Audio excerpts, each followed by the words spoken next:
All right, so it's been 2 weeks to the day since I went ahead and started reassembling Robert's Bronco here. For those of you not familiar with this truck, this is a 1978 Ford Bronco freewheeler. That was kind of our delve into an IDI swap, and to my knowledge, was probably one of the first IDI swaps in a Ford Bronco of this generation. Um, this truck belonged to my belated friend and pretty well adopted family member, Robert McGuire. Some of you guys might know him on Facebook as Robert Bronco. Um, Others through the forums as Bronco 78 IDI. Robert sadly a month and 1 day ago passed. He succumbed to esophageal cancer, stage 4. So I had promised his wife and also Robert that I would reassemble this Bronco, and not only just that, get this thing finished, no matter how I needed to do it.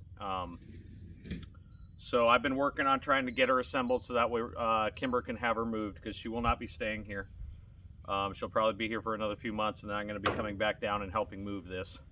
They'll be going up to South Oregon. But pretty well what you see here is a 90% assembled Ford Bronco. I got pretty well everything that I could get in the shop assembled on here, and what isn't is in a tote. There are a few missing components. I cannot find the original painted bumper. For those of you familiar with the freewheeler, they did have a painted bumper on these. But Robert did want to go ahead and build up a nice kind of utility bumper for this with a winch and everything. He did want to put some boxes in the front of it, but I can go over that later. No biggie. But I don't think I'm going to be going that route just because time's sake. Our goal with this truck is pretty well to get it running, working. Hopefully, in working with Adam over at Paper Beats Rock. If you haven't watched his channel, trust me, you might want to subscribe to it. He has some really cool stuff on dent sides, bump sides, all sorts of his different rigs, and he's picking up more. But anyhow, I think we might be having a friend of his and perhaps himself working on some body work with this. If we can get the body done, we're going to get it done. If not, we might just leave her how she is for a while and do that later. But the goal is to get this thing running and moving and driving. That and registered, that might help. But anyhow, and we're going to drive down from South Oregon, and there are 2 locations that Robert wanted some of his ashes spread, and we're going to have that done. So Robert will be having his final ride in this truck, even if he isn't really here to do so, he'll still be doing it. So I think the goal is that me and Kimber are going to get this thing done. And once we do get it done, we might film some of the trip. I'll have to go over some of that with her first, and we'll figure out something we can do, but we'll definitely be taking a drive with this. This Bronco is pretty well the only one that back in the day, I mean, we're talking this thing was torn apart about 2014 at least, that was kind of at the forefront of sticking an IDI inside of a Bronco, more so that it was in this generation. I'm sure somebody else has done it before in the 80s and 90s, like bull nose, brick nose, stuff like that, perhaps arrows. But not a lot of people used to stick these in dents, and so I was kind of one of the, not really the first guys, but I was one of the first guys that kind of started doing a lot of them that I'm familiar with. There might have been somebody back east or something that was doing it left and right that I don't even know about, but that was really public about it. So because of that, this kind of Bronco had a lot of attention back in the day, if you're not too familiar with it. So it was all over oil burners. We had it on FTE for a good while there because Robert had pushed off oil burners and kind of hit on FTE, and actually he started me in FTE. And so I think a lot of the people that have watched these videos were familiar with the truck from that. If you're not familiar with it, you're going to be. If you watch my channel, I have a lot of background video on this. I have some videos of assembling it and whatnot. A lot of this stuff is rough. I don't have any of my editing equipment. It's kind of hard to get it done in the field here, especially just filming it with my phone. I've got my cameras all at home. But for what it is, you know, I managed to document everything I could on it. So we have to still get a turbo system in this truck. I have to either figure out what I'm going to do to finish fitting the shifter system and some other things together on the splitter for this, because this does have a dual transfer case on it. There are some fitment issues. Robert was already frustrated with some of the things that ORD did, off-road design, and now after getting the body on, I am now starting to experience some of that frustration. So either this thing's going to keep in with the splitter, or we might be removing the splitter, because at this point I'm kind of dealing with some issues with trying to get the shifters attached without cutting half the floor out and just changing what this thing is. I don't want to cut this up more as a four-wheeler as opposed to it just being a 78 Bronco preserved or restored. And I think Robert would have had about the same sentiment. So if we get to that point of abandoning it due to shifter fitment and some other things, I think we will be listing that that splitter and going back to just a straight 205 off of this thing, which might also solve some driveline issues that we might be running into with just running a Bronco. That rear driveline might be a hair short. Pickup truck, it probably wouldn't be a problem. So we'll probably use that to kind of fund some of this. Other funds, I'm putting my own money into potentially the turbo system and some other things. I do have most of the wire harness already figured out. We do have to get the turbo system for this. I have to finish building up the sway bar system, because if we're going to go on a road trip with this, I don't want to do it without the sway bars, just because.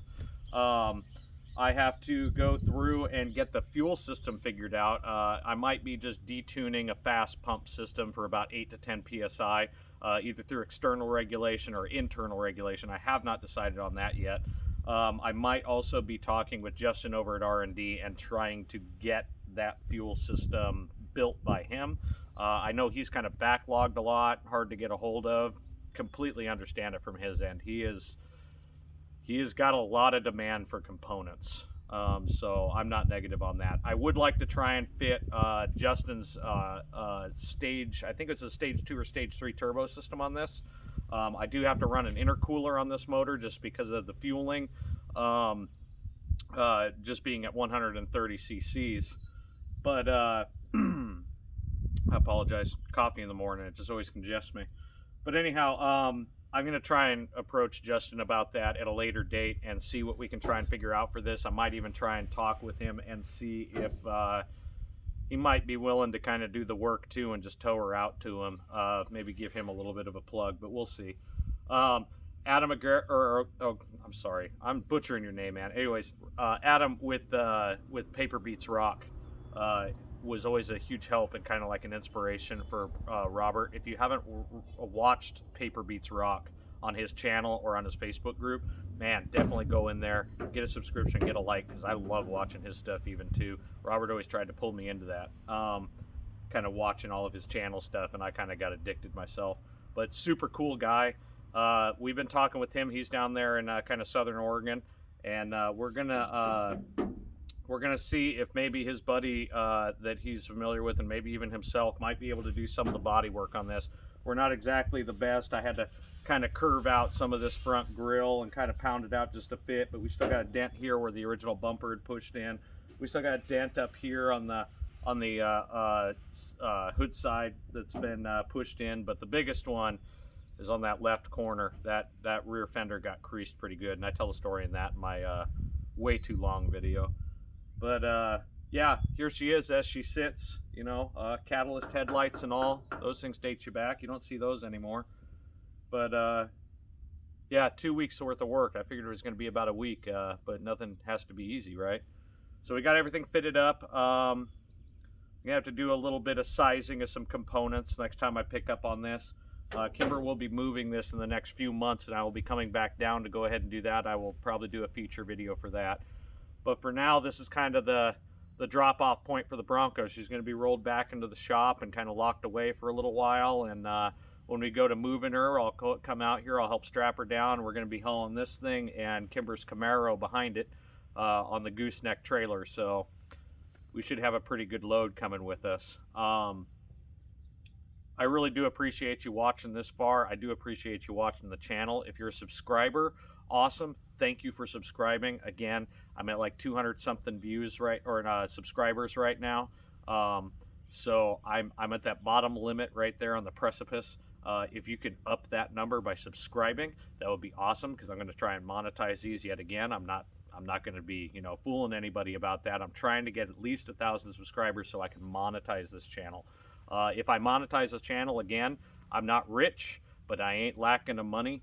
I have my own expenditures though. So I am trying to kind of budget out as much money as I can to help Kimber out, but also to try and get some parts for this. If I monetize this channel, I will be putting that money right back into here, because this will be getting me, pretty much this being done will be getting me everything that I need. I want to see this sucker completed. I don't want this thing just rusting away into history. So, and I think Kimber would appreciate it as well, because this is kind of her husband's dream, but on top of it, it was kind of also her dream. Kimber grew up in these trucks, so I mean, it means a lot to her to see this particular project get done. So I think no matter how long it takes, it's going to be done. Just bear with me for a little while. But yeah, that's her. She's ready to go. I'll do another feature video on this. This video has already been too long. Thank you again. If you have not subscribed already, please do. I will be having plenty more videos on this. I'll be doing another video shortly here on the 1979 F350 that I will be taking with me shortly. I'm going to be leaving up for Idaho tonight. And if I get the chance, I will be getting onto the Orange Beast that has a special little surprise signature on the dash that you might get a kick out of. So anyhow, thank you for watching. Thank you for watching to this point. Thank you for being patient with me. These are going to get better. Trust me.